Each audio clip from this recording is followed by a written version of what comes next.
my trip and what I'm going to be planning on doing and the whole reason I'm going. So I have a family member, Jill, up in Idaho. She recently moved up there from Texas, and she couldn't take so she's disabled, right? She couldn't take a power chair. She has a electric power chair, and she couldn't take it with her up there. So my plan is going to pick it up right now, actually, and my plan is to take it up to her so she can, get around easier and stuff. She's getting by right now, but this will really help her a lot. I just want to see my family, that just in general. Like I have up in Wyoming, I have an uncle and an aunt, and then also I have Jill over in Idaho that I want to go see. So I'm looking forward to this trip. I think it's going to be an awesome trip, and we'll see how it goes. So we picked up the chair. I've got it in two pieces. You can actually see back in the back. The chair, the big part of it, is actually in our back seat. Jennifer, lovely Jennifer, is with me right now. But yeah, we're about to go get some dinner. It's gonna be a date night tonight. It's our last night together for about a week. So I'm actually we're gonna get some dinner, go see a show, and then I'm gonna go pack my bags and get some sleep. I'll be leaving at 4 a.m. Wicked 4 in the morning. I'm gonna be leaving this town. So pretty excited, guys.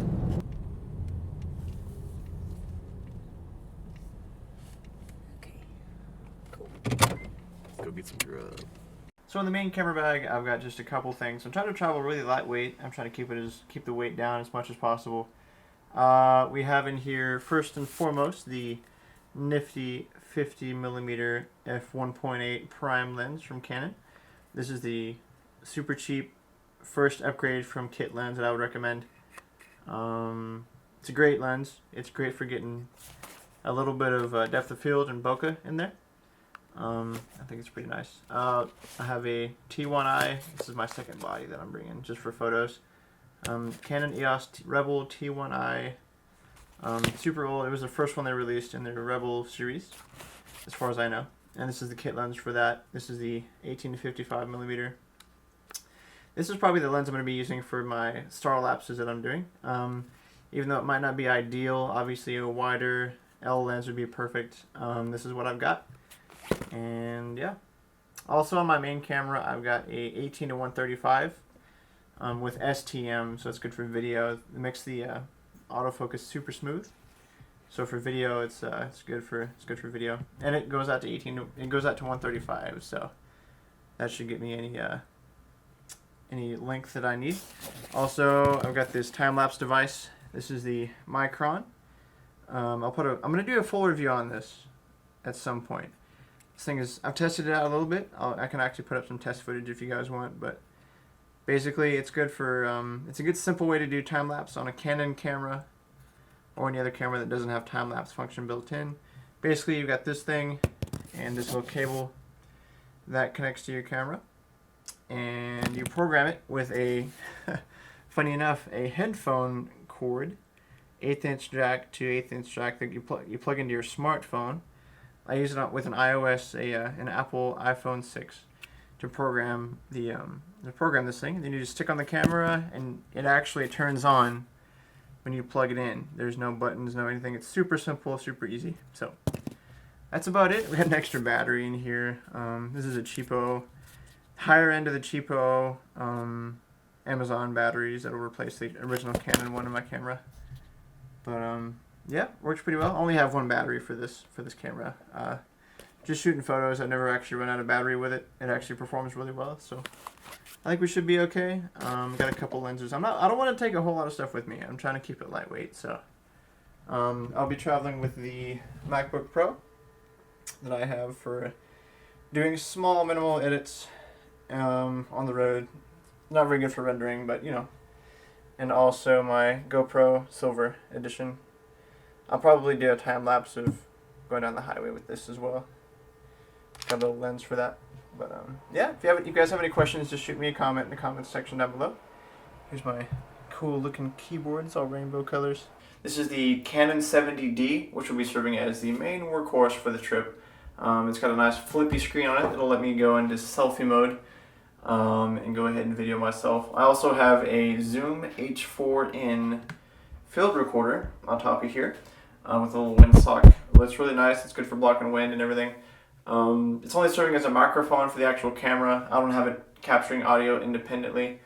It's mainly just going through here into the camera. So works well though. It lets me turn the input volume down on the camera, which reduces a lot of hiss and noise that you get with these Canon cameras. But let's continue. Good morning, guys. It is Monday morning at 4:15 a.m. and I have a surprisingly high amount of energy right now because I'm super stoked about this entire trip, man. I am like, yeah, I'm super stoked about it. So got everything packed up. I got a lot more stuff than I planned on bringing, but it's okay because I'm riding by myself. No big deal. And I'm about to do my first fill up. I just reset my trip meter so I can tell how many miles I take, and we're gonna get started. So at the first gas station I went to, the machine took my card. I picked the kind of gas I wanted. I started to fuel it for like about a minute, and then it just stopped pumping. Like it's just like, it got up to like about half a gallon, and then it just like stopped pumping. I think the station might have been closed. There was nobody at the thing. So I'm at a second gas station now trying to get gas to get going. It is now 4:30.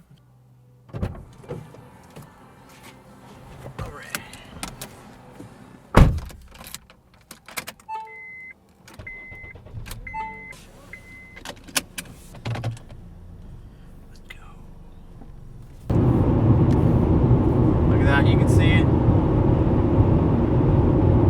Oh baby, that's first of many to come.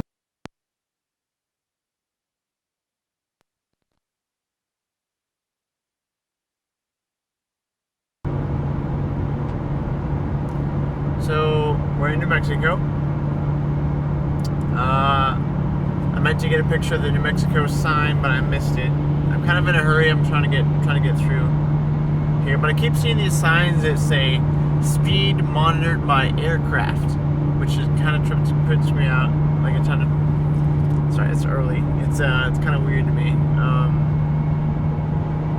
I could just imagine like drones flying around, like watching how fast people are driving on the highway. Coming from Texas, I'm used to driving like 75 on the highways, and in New Mexico, apparently 60 and 70 are standard. So I'm like, and like when you're coming up on towns and stuff, it's like it gets down to like 35 and 30, whereas like in Texas, you only get down to 40 usually. So it's kind of ridiculous. I bet speed traps are a thing here, but it's not that bad. We'll be in Colorado soon. Yo, so we are in Raton, New Mexico, which is cool because that means we're almost to Denver, and I'm looking forward to going to this camera shop in Denver.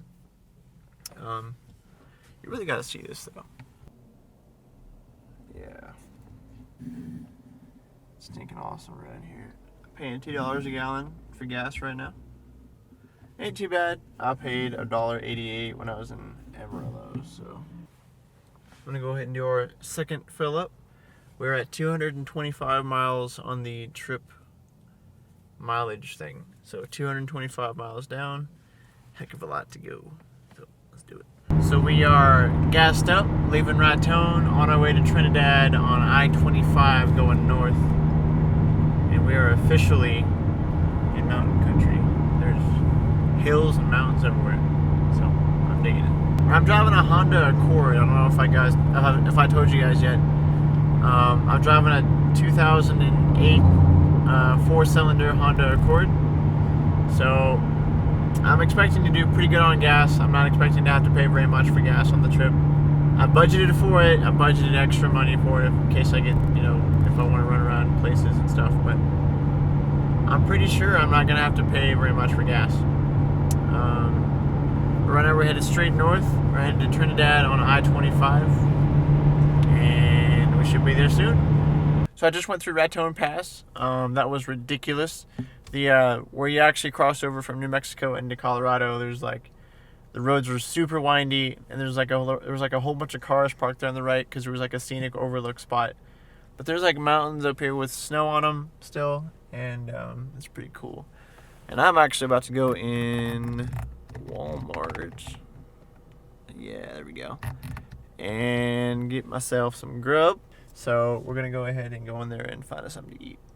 Alright, so for lunch, it looks like we're going to be having some French bread, some peanut butter and jelly sandwiches, the frozen kind, granola bars, and some potato chips. I'm probably going to eat this on the road, though, because I kind of really want to get going. Oh, I also got I got a case of Cokes. Just a case of sodas in the back, but yeah. It looks like we're good to go on food. So I want to talk about one thing about driving, and that is speed. That is a cop right there, planted, sitting there. Good timing, man. That guy was just sitting there. Okay. Well, the speed limit's 75 miles an hour right now because I'm on the interstate. I'm on I-25 going north through Denver. And here's my rule, like in my head, that I kind of follow about speeding. If I'm in an area that I know, where the cops like to camp out, or if I have a radar detector on me right now. I do not have a radar detector right now, but I usually do. If I have that going and everything, I'll usually go about 5 miles an hour over the speed limit, just because it's about the flow of traffic. Like when you're on the interstate, stuff like this, it's more about the flow of traffic than it is about speed, about numbers. You're more likely to get pulled over for going 10 miles under the speed limit and interrupting people than you are 10 miles over the speed limit, in my opinion. I also ride a motorcycle a lot, and in the motorcycle training class that I took, they actually taught us, this is in Texas, they taught us to ride 10 miles an hour above the flow of traffic. Like, you see this guy over here on the motorcycle? There, he's way up there. Okay. He was just behind a car, but basically my rule of thumb when it comes to speed is go with the flow of traffic. That's usually going to be 5 to 7 miles an hour above the speed limit if you're on the interstate. Now, I'm on a trip right now, and if I was to get pulled over and get a speeding ticket, that would pretty much ruin my budget for the entire trip. That would pretty much ruin the entire trip, basically. It would make it suck.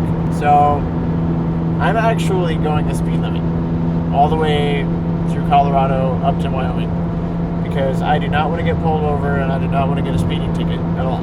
The few minutes that you're going to save is not worth it, in my opinion. Back in my hometown, maybe, yeah, but like when I'm in a place that I don't know, when there's cops camped out, like, or places I'm not expecting, I'm just gonna go the speed limit, and if I'll be in the right lane, go around me, you know what I'm saying? Basically, for safety, go with the flow of traffic. That's what I would do on the interstate. So, I just got to Laramie. And the weather has changed from, like, I was driving through Denver, and it was really nice and sunny there. Basically, I come into Wyoming, and it is cloudy and windy and cold, and yeah, it's not too bad though. Some nice clouds outside. It's not snowing or anything bad, but yeah. But I'm actually about to go to bed. I haven't gotten much sleep at all, so I'll see you guys tomorrow, and hopefully we can go do some stuff, and hopefully the weather won't be too bad. So, peace, bros. If you like the video, hit that thumbs up, but if you don't like the video, you know what to do. Go ahead and hit that subscribe button if you want to see more videos like this, if you want to see more similar content. I'm actually in Laramie, Wyoming right now. It's the end of day 1, and you guys have a great day.